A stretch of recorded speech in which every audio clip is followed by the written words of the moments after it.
السلام علیکم ورحمۃ اللہ وبرکاتہ۔ نحمده ونصلی علی رسوله الکریم، اما بعد، فاعوذ باللہ من الشیطان الرجیم، بسم اللہ الرحمن الرحیم۔ ان عدۃ الشہور عند اللہ 12 شہرا فی کتاب اللہ یوم خلق السماوات والارض منها 4 حرم۔ صدق اللہ العظیم۔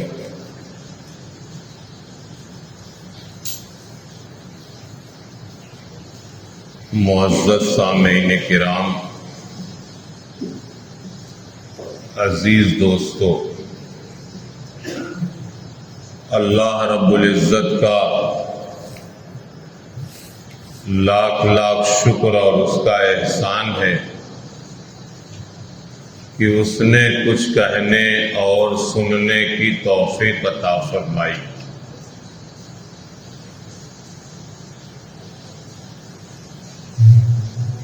آیت کریمہ جو ابھی خطبے میں تلاوت کی گئی ہے، اس آیت کے اندر اللہ رب العزت نے یہ فرمایا کہ اللہ نے مہینوں کی تعداد 12 بنائی، ان میں سے 4 مہینے حرمت والے ہیں، عزت والے۔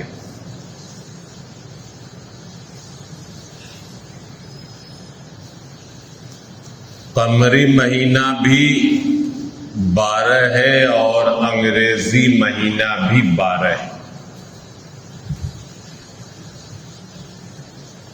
انگریزی مہینہ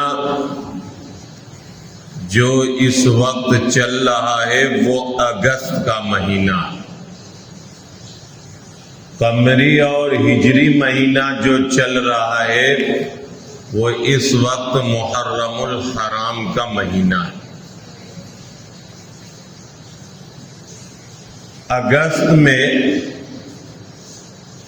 ایک دن ایسا ہے کہ جس کو یوم آزادی قرار دیا جاتا ہے۔ ہمارے اس ملک کا قومی تہوار سمجھا جاتا ہے۔ کیوں؟ کیونکہ 15 اگست 1947 کو ہمارا یہ ملک مسلمانوں کی وجہ سے، ہندوؤں کی وجہ سے، سکھوں کی وجہ سے، عیسائیوں کی وجہ سے اور بہت سارے ہندوستانیوں کی وجہ سے یہ ملک انگریزوں کے چنگل سے آزاد ہوا تھا۔ یہ ملک بہت ہی پرانا ملک ہے۔ سادھوؤں، سنتوں، صوفیوں کا یہ ملک کہا جاتا ہے۔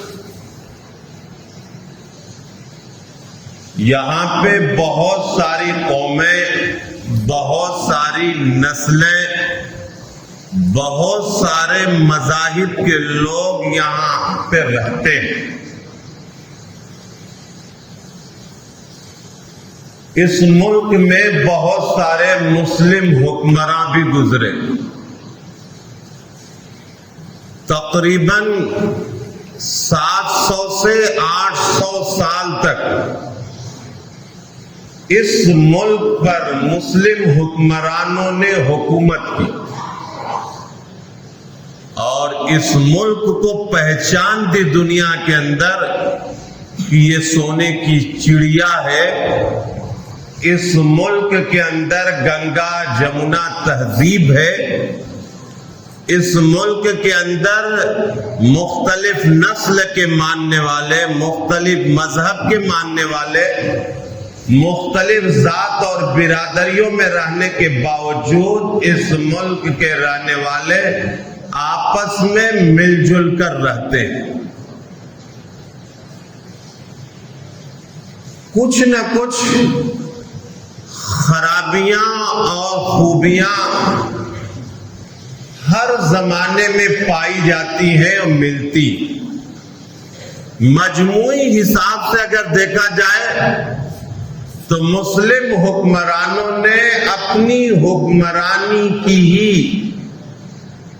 کوشش کی، اپنے مسلم حکمرانی کو بچانے کے لیے، اپنی حکومت کو بچانے کے لیے، اپنی حکومت کو باقی رکھنے کے لیے انہوں نے کوششیں کی. انہوں نے اس ملک کے اوپر جہاں پہ ضرورت پڑی سختی کی تو وہاں پہ انہوں نے سختی کی، جہاں پہ ضرورت پڑی نرمی کی تو وہاں پہ انہوں نے نرمی کی. مجموعی حساب سے دیکھا جائے تو اکثر و بیشتر ان لوگوں نے انصاف کو قائم کرنے کی کوشش کی. ہر ایک کو اچھی نظر سے، ہر ایک کو اچھے طریقے سے دیکھنے کی کوشش کی. جو ان کے مخالف رہا، چاہے اپنا مخالف رہا ہو، چاہے ان کے مذہب کے مخالف رہا ہو، چاہے کوئی بھی رہا ہو، اگر ان حکمرانوں کے کوئی بھی مخالف رہا تو اس کے ختم کرنے میں ان لوگوں نے دیر نہیں لگائی. بہرحال ہندوستان کی پوری دنیا میں ایک پہچان تھی کہ یہ سونے کی چڑیا ہے. یہاں پہ زراعت ہو، صنعت و حرفت ہو، معدنیات ہو، خزانے ہو، اس ملک کے اندر پھیلے ہوئے. اس کو حاصل کرنے کے لیے 7 سمندر پار سے انگریزوں نے منصوبہ بندی کی اور یہاں پہ تجارت کی غرض سے آئے. تجارت کرتے کرتے اس ملک پر حکومت کرنے کا خواب دیکھنے لگے. ایسٹ انڈیا کمپنی کی بنیاد رکھی. اس ملک کے اندر بہت سارے وسائل کو ان لوگوں نے بھی بنایا. بعض لوگوں نے اسی وجہ سے کتابوں میں لکھا ہے کہ انگریزوں نے بہت سارے پل بنائے، بہت ساری عمارتیں بنائی، بہت ساری سڑکیں بنائی، بہت سارے اسکول اور کالج قائم کیے، بہت ساری فیکٹریاں بنائی. اگر وہ لوگ ظلم پر نہ اترتے، اگر وہ لوگ تعصب پر نہ اترتے، اگر وہ لوگ ہندوستانیوں کے اوپر، تمام مذاہب کے اوپر ظلم نہ کرتے، انصاف سے قائم لیتے، تو آج یہ ہمارا ملک، یہ ہندوستان جرمن کی طرح، جاپان کی طرح، امریکہ کی طرح، جو یورپ کے جو ممالک ترقی یافتہ سمجھے جاتے ہیں، اس سے بھی کہیں زیادہ یہ ملک ترقی یافتہ ہوتا. لیکن ان لوگوں نے جو مذہب کے نام پر یا اسی طرح غلامی کے نام پر، اسی طرح لڑانے کے نام پر جو انہوں نے کوششیں کی، جس کی وجہ سے یہاں پر بسنے والا مسلمان اور یہاں پہ بسنے والی قوم، چاہے ہندو ہو چاہے کوئی بھی ہو، ان کے خلاف اٹھ کھڑا ہوا. وہ لوگ 1700 کے بعد 1800 کے درمیان میں وہ لوگ اس ملک میں آنا شروع ہوئے. اور 1857 تک آتے آتے ان لوگوں نے تقریباً اس ملک کے اوپر قبضہ کر لیا. 1785 سے لے کر 1857 تک بہت سارے مسلمان علماء، چاہے نواب سراج الدولہ ہو، چاہے ٹیپو سلطان ہو، اور بھی بہت سارے نوابین اور بہت سارے لوگوں نے انگریزوں کے خلاف محاذ آرائیاں کھول دی اور ان سے کہا کہ ہمیں آزادی چاہیے، آپ اس ملک میں اب نہیں رہ سکتے، یہاں سے چلے جائیے. 1857 میں بغاوت بالکل عام ہو چکی. اس کے بعد 1857 سے لے کر 1919 تک بھی مسلمان علماء نے، طرح طرح کے تحریکوں نے اس ملک کو آزاد کرانے کی کوشش کی. کتابوں میں لکھا ہے کہ انگریزوں نے قرآن مجید کے نسخے بھی جلائے، انگریزوں نے علماء کو پھانسی کے پھندے پر بھی پہنچائے. مالٹا کی جیل میں، جزیرہ انڈومان کی جیل میں مسلمانوں کو رکھا. چاندنی چوک یعنی دلی سے لے کر لاہور میں یا کون سی ایک جگہ ہے، کوئی بھی ایسا درخت نہیں تھا جس کے اوپر مسلمانوں کی اور علماء کی لاشیں نہ لٹکتی. اس قدر جو ہے ان لوگوں نے، انگریزوں نے مسلمانوں کے اوپر ظلم کیا.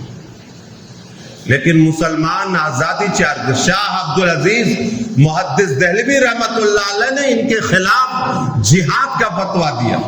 سید اسماعیل شہید اور بہت سارے علماء جو تھے، ان کو کہا کہ آپ کو اس ملک میں نہیں رہنا ہے، چونکہ آپ لوگ عیسائیت پھیلانا چاہتے ہیں، آپ لوگ ہمارے ملک کے باشندوں کو غلام بنانا چاہتے ہیں.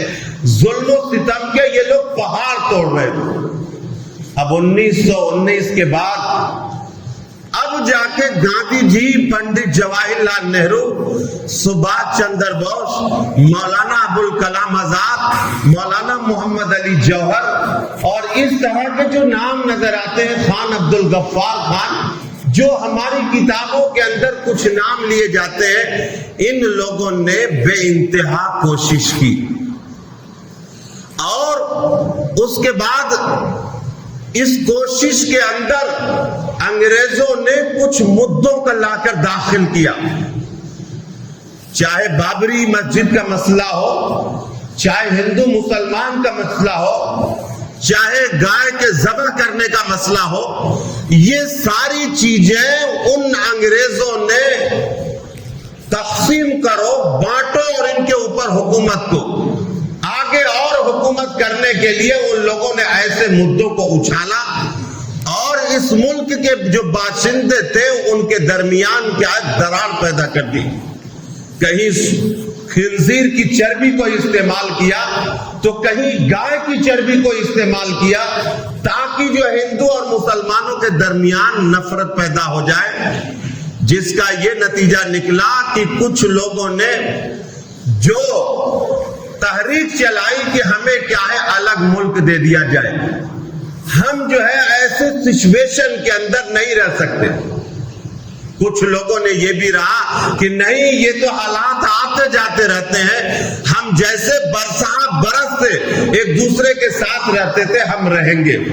تو جن لوگوں نے کہا کہ ہم ان کے ساتھ نہیں رہنا چاہتے، تو وہ مسلم لیگ جس کی قیادت محمد علی جناح کر رہے تھے، انہوں نے جو ہے بٹوارا کر کے پاکستان کو لینے کی حمایت کر دی اور انگریزوں نے ہی جو ہے پاکستان کے بٹوارے کے اندر ایک کیفیت ادا کی. مولانا ابوالکلام آزاد اور بہت سارے علماء اس بات کے اوپر متفق نہیں تھے کہ اس ملک کو ٹکڑے ٹکڑے کیا جائے، اس ملک کو بانٹا جائے، مذہب کی بنیاد پر بانٹا جائے. یہ نہیں ہو سکتا. باقاعدہ مولانا ابوالکلام آزاد کی تقریر یوٹیوب کے اوپر موجود ہے. مولانا ابوالکلام آزاد فرماتے ہیں کہ یہ دلی کی جامع مسجد کے اوپر کھڑے ہو کر انہوں نے تقریر کی تھی کہ کیا تم جو ہے اپنے قبرستانوں کو چھوڑ کر جا رہے ہو، اپنے مساجد کو چھوڑ کر جا رہے ہو, اپنے اولیاء کے مزارات کو چھوڑ کر جا رہے ہو, اپنی درگاہوں کو چھوڑ کر جا رہے ہو, کہاں جا رہے ہو, کس جگہ پہ بھی جا رہے ہو, یہ جانا مناسب نہیں ہے. اس طرح سے بٹوارا کرنا کیا ہے, مناسب نہیں ہے. اگر بٹوارا ہو گیا تو تم قیامت کی صبح تک نہ تم چین سے رہو گے اور نہ ہم کیا ہے چین سے رہیں گے. اور یہ انگریزوں کا لگایا ہوا معاملہ جو ہے آج بھی کیا ہے پنپ رہا, آج بھی کیا ہے پنپ رہا ہے. آج آزادی کے 74 سال ہو گئے, لیکن جو انگریزوں نے جو لگایا تھا اس ملک کے اندر وہ چنگاری اور بھی بڑھتی چلی جا رہی ہے اور یہ کم ہونے کے لیے نام نہیں لے رہی. بہرحال 15 اگست 1947 کو ہمارا ملک آزاد ہوتا ہے اور ہمارے ملک کے اندر سیکولر کا ایک جو ہے دستور بنایا جاتا ہے, آئین ہند مرتب کیا جاتا ہے, جس کو جو ہے ڈاکٹر بھیم راؤ امبیڈکر نے اسے مقرر کیا ہے, اسے مرتب کیا ہے. اور ہندوستان کے اندر آئین ہند کی بالادستی ہوتی ہے, اسی کے اوپر کیا ہے عمل کرنا ہے. اس آئین ہند کے اندر جتنے بھی ہندو, مسلمان, سکھ, عیسائی جو بھی اس ملک کے باشندے ہیں سب کو برابر کا حق دیا جاتا ہے. سب کو ووٹ دینے کے اندر سب کی حیثیت برابر ہے, سب کا مقام برابر ہے, سب کا ساری چیزیں کیا ہے برابر ہے. اس ملک کے اندر ذات اور برادری کیا ہے نہیں چل سکتی. جو اس طریقے کی باتیں کرتا ہے وہ غلط ہے, اور اس ملک کے اندر سب کو برابر, سب کو مساوات, سب کے برابری کا کیا ہے حقوق ہونا چاہیے. یہی کیا ہے آزادی کا مطلب تھا. ہزاروں لاکھوں مسلمانوں نے اس کے لیے قربانی دی. آج ہمیں جو ہے نہیں معلوم, ہم اپنے بچوں کو نہیں بتا رہے, ہم تاریخ کی کتابیں نہیں پڑھ رہے, ہم تاریخ اسلام کا مطالعہ نہیں کر رہے, ہم تاریخ ہند کا مطالعہ نہیں کر رہے, ہم آئین ہند کا مطالعہ نہیں کر رہے. اگر ہم تاریخ اسلام کا مطالعہ کریں, تاریخ ہند کا مطالعہ کریں اور اسی طرح آئین ہند کا مطالعہ کریں تو ہمیں پتا چلتا ہے کہ ہمارا کیا مقام تھا, ہم ماضی میں کیا تھے اور اب کیا ہے کیا تھے. جہاں پہ کیا ہے ہماری حکومت 800 سال تھی, ہماری حکومت اس ملک کے اوپر مسلم حکمرانوں نے حکومت کی تھی. آج ہم کیا ہے بالکل پور ہے, پسماندہ ہے. ارتقاء کے سبھی راستے بند پہلے کیے جائیں گے, بعد میں ساری پسماندگی ہم سے منسوخ کی جائے گی. بہرحال اس ملک کے قانون کے حساب سے, اس ملک کے آئین کے حساب سے ہمارا یہ حق بنتا ہے کہ ہم 15 اگست جب بھی آئے ہم کیا ہے جشن آزادی منائیں, ہم کیا ہے یوم آزادی منائیں, ہم کیا ہے یوم آزادی مناتے ہیں, جشن آزادی مناتے ہیں. یہ ہمارا قومی تہوار ہے, لیکن ساتھ میں ہمیں بھی محاسبہ کرنے کی ضرورت ہے کہ جس کے لیے ہمارے اسلاف نے, ہمارے بزرگوں نے جس کے لیے قربانیاں دی ہیں, کیا وہ آزادی ہمارے حاصل ہے, کیا وہ آزادی ہمیں میسر ہے, کیا ہمارے حقوق سلب نہیں کیے جا رہے, ہمیں کتنی آزادی ہے, کیا ہمارے اندر کمی ہے یا حکومت کے اندر کمی ہے. آج بھی نفرت کی دیواریں چاروں طرف کیا ہے پھیلی ہوئی ہے, آج بھی کیا ہے لوگ غربت میں زندگی گزار رہے, آج بھی کیا ہے رشوت کا بازار گرم ہے اور طرح طرح کی جو چیزیں کیا ہے پڑی ہوئی ہیں. آج ضرور ہم آزادی مناتے ہیں, لیکن ہمیں جو ہے یوم احتساب بھی منانے کی ضرورت ہے کہ کیا جو آزادی کا مقصد تھا, آج جو ہے ہماری مسجدیں, ہمارے مدرسے, ہماری خانقاہیں, ہمارے وقف کی املاک اور ہماری زمینیں جس مقصد کے تحت ہمارے اسلاف نے آزادی کو جو ہے حاصل کیا تھا, کیا ہماری مساجد کے ساتھ, کیا ہمارے مدارس کے ساتھ, کیا ہماری خانقاہوں کے ساتھ, کیا ہمارے وقف کی املاک کے ساتھ, کیا ہمارے بچوں کے ساتھ, کیا ہمارے وہ دو تعلیمی مواقع جو ہوا کرتے ہیں جو ہمارے ساتھ ہونا چاہیے, کیا اس طریقے سے ہماری قوم کو یا اور بھی دیگر برادران وطن کو کیا وہ چیزیں میسر ہیں یا نہیں میسر ہیں. ہمیں کیا ہے 15 اگست کو, اس اگست کے مہینے میں ہر مسلمان کو یہ سوچنا چاہیے اور اسی طرح برادران وطن کو بھی سوچنا چاہیے کہ جو آزادی کا مقصد تھا کیا وہ مقصد پورا ہوا یا وہ مقصد کیا ہے پورا نہیں ہوا. بہرحال انگریزی مہینوں کے حساب سے یہ مہینہ اگست ہمیں اس بات کا پیغام دیتا ہے